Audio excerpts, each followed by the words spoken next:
This brings up an interesting point. The fraternity of Afrocentricity. Given friggin' degrees in African studies who don't know about the white man. What do they teach in the African Studies Department? They teach the ends in slavery, the ends before slavery, the ends in the Middle Passage, the ends in the Civil Rights era, the ends in the Board of Education, the ends in some subjugated with some white people. Never do you hear in African Studies niggas beat the white man. How you gonna train a black man in African Studies and they don't know shit about the white man?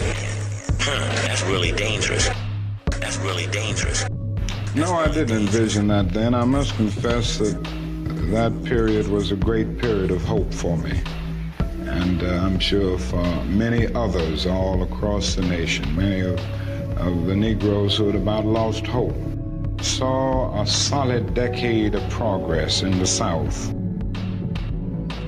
meant a great deal. It was a high moment, a great watershed moment. But I must confess that that dream that I had that day has at many points turned into a nightmare. Leonard Jeffries, who spoke with me at State University of New York, admitted that they're dishonest. Our scholars are dishonest because they hate Steve Coakley for getting into this. When it's here, it should be gotten into, but they're into denial. Why is it African Studies departments are primarily at white colleges, at Temple, and the State University of New York, or San Francisco State, the first African Studies department, in the 60s. Nathan Hare, who helped found it, he can't even teach there. University of Minnesota. All these schools with African Studies department are white schools. The black schools won't have African Studies because they claim to already be black. So they don't deal in that. They don't give degrees in that. So now you got black professors at white universities having to teach black children the white way. And that's turned into the fraternity of Afrocentricity. I challenge those Negro professors on reparations who are off on Columbus Day, who are off on Thanksgiving, who are off on Christmas, they're off on Easter. They get paid for colonial holidays and they for reparations. Something's wrong there.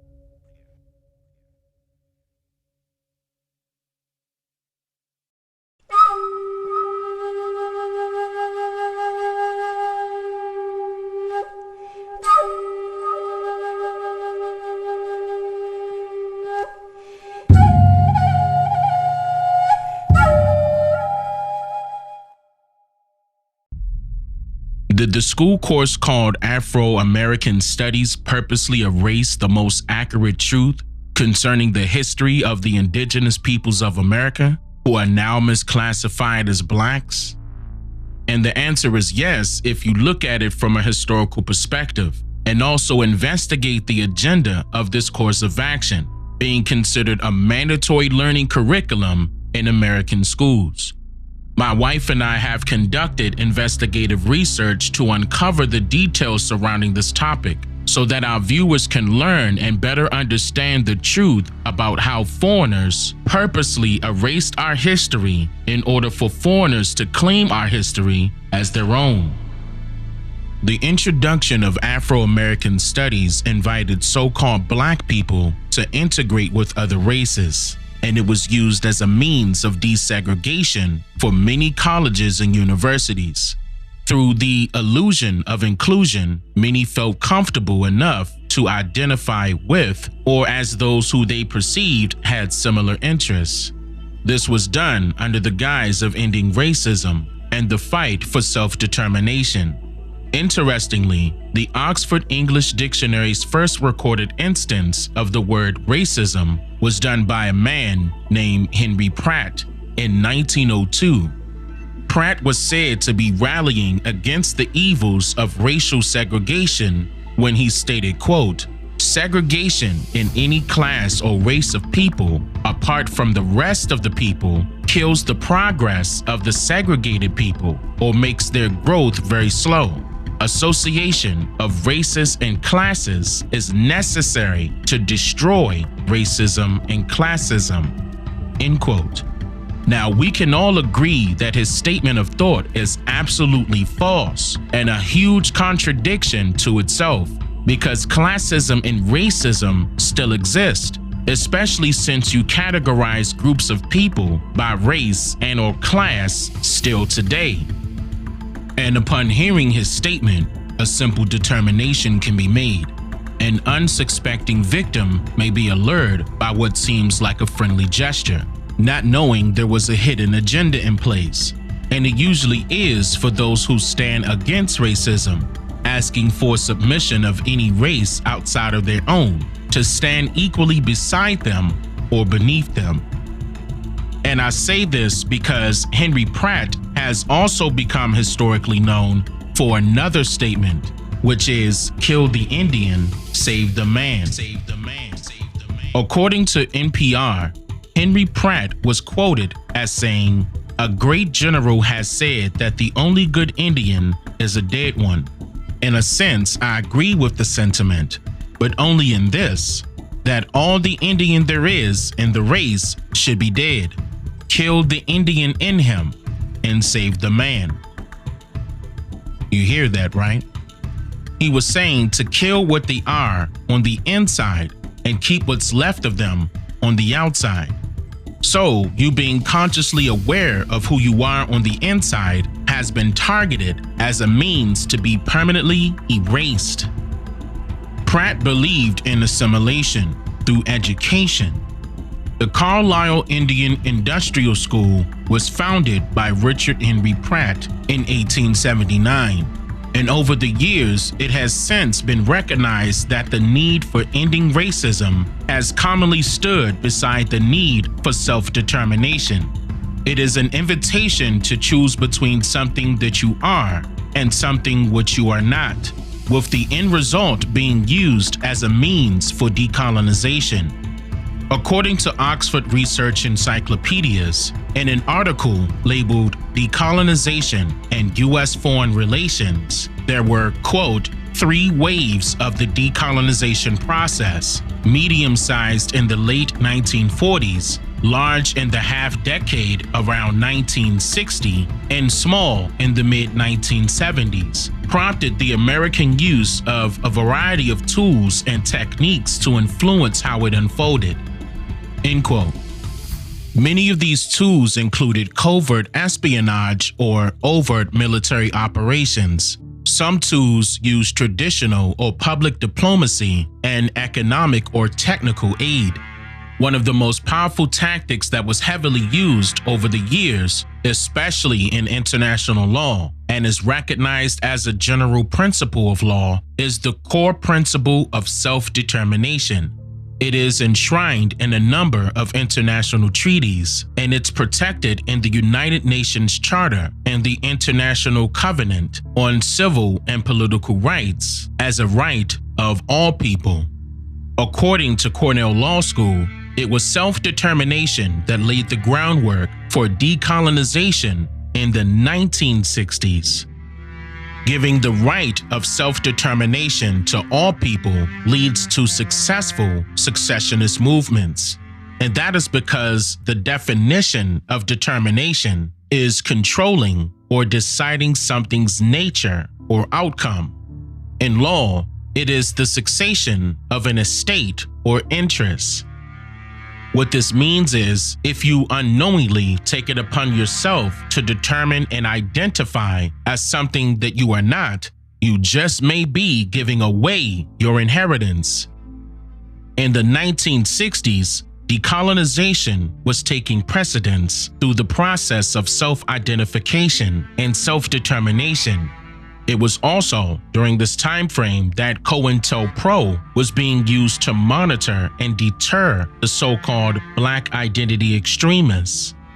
One method of deterrence came in the form of government or private entities not only infiltrating organizations that they perceived as a threat, but they also set out to create their own identities for people to conform to that were attached to an agenda, almost like being part of a club.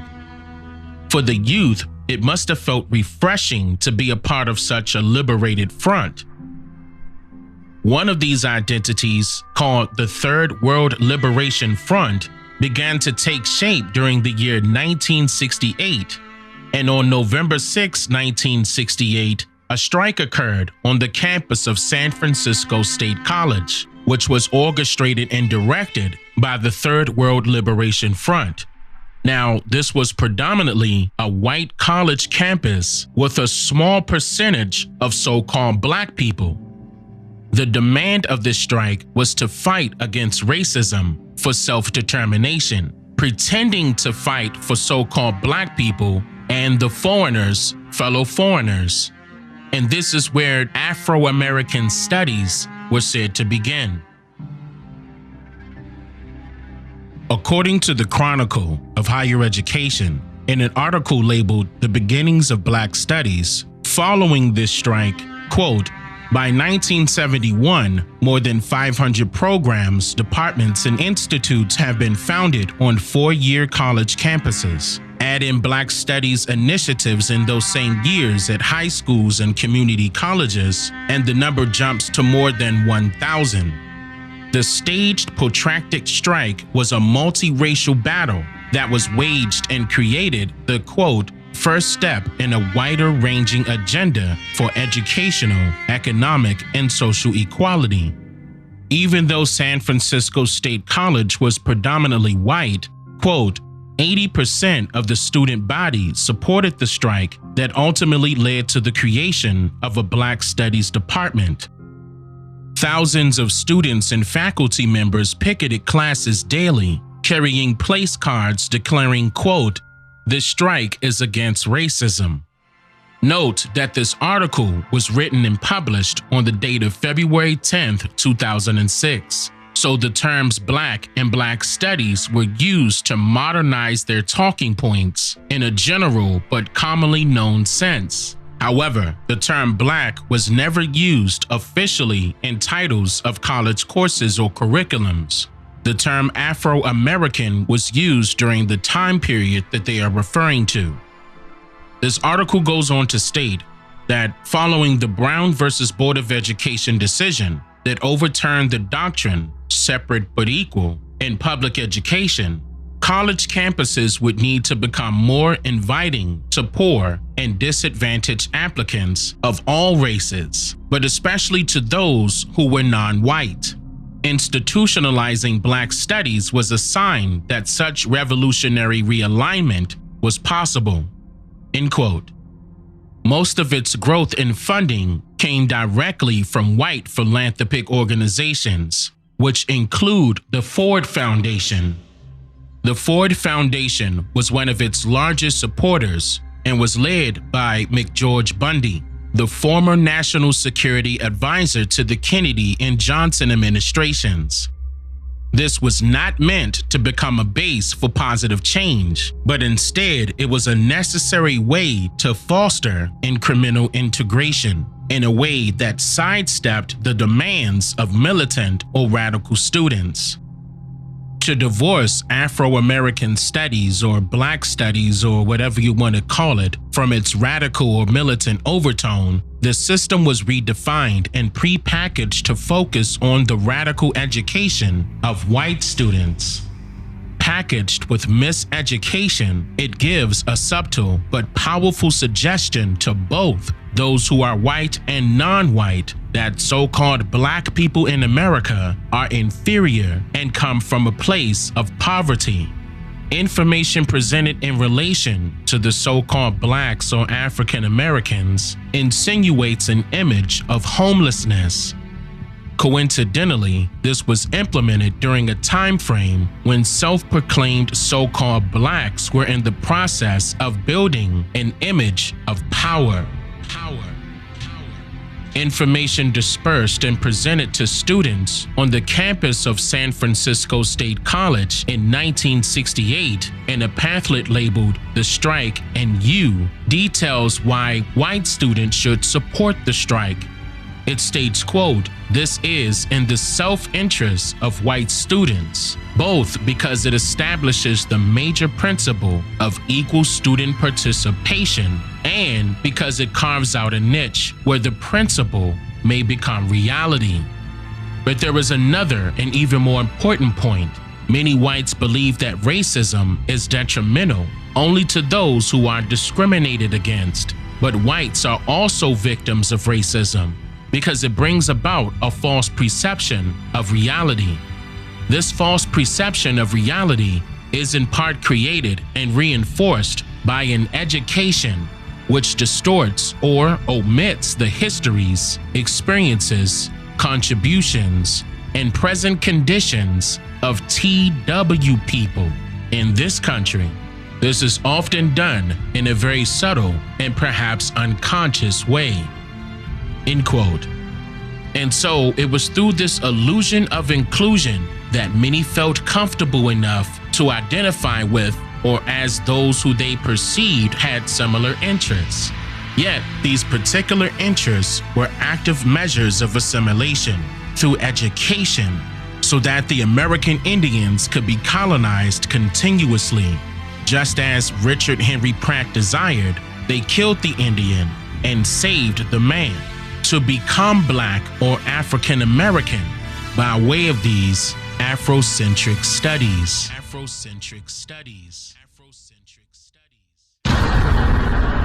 I'm just here to make you think.